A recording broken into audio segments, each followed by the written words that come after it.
Allie à la fois les compétitions sur asphalte et sur terre. Bienvenue à Villers-le-Temple, au cœur du Condro. C'est ici qu'habite le vainqueur des 24 heures d'Ypres, Renaud Verheyt. Renaud, c'est ici que vous avez digéré votre victoire et j'imagine qu'à la campagne, c'est plus agréable qu'à la ville.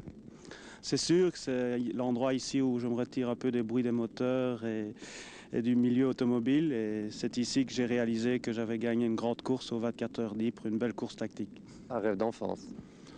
Un rêve d'enfance, oui, un rêve d'adolescent et un rêve d'adulte, je crois, parce que gagner comme on a gagné, on a du mal à y croire avant. Il faut un peu se préparer mentalement et je crois que tout y était pour qu'on réussisse et on l'a fait, c'est qu'il fallait. Vous avez beaucoup fêté et vous avez beaucoup digéré aussi cette victoire, même si on l'a un peu critiquée.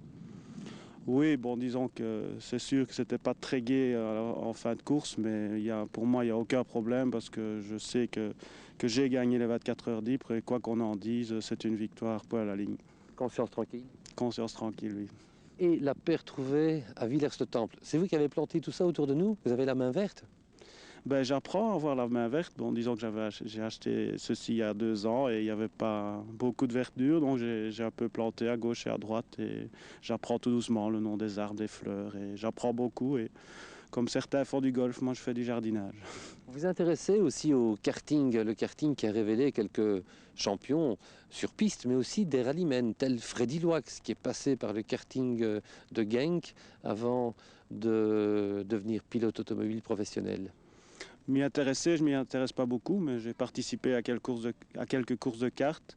Mais je suis sûr que c'est une très bonne école et bon, on roule directement avec des machines très performantes et la preuve en est qu'on a révélé un grand champion ici en Belgique qui est Freddy Loix.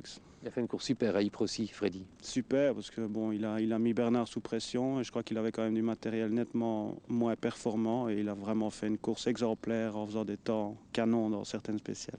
Voyons voir s'il y a d'autres futurs grands rallymen en préparation. Rendez-vous.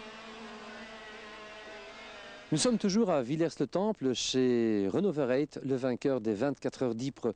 Nous aurions dû vous parler de Clio Cup maintenant, mais cette course était annulée pour cause d'orage. Ça, c'est l'été belge. Par contre, une course de car-glace a bien eu lieu à Francorchamps. On en parle dans quelques instants. Francorchamps vous inspire, Renaud?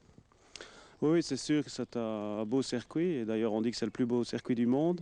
Et c'est un circuit que j'aime beaucoup parce qu'il y a des virages, je dirais, clés comme le Raidillon où vraiment il faut bien analyser la trajectoire. Et le passage dans le Raidillon est toujours un plaisir pour le pilote parce que c'est vraiment, il n'y a pas d'échappatoire et c'est sur le rasoir. Donc ça donne beaucoup d'émotions. Vous préférez le circuit au rallye? La question.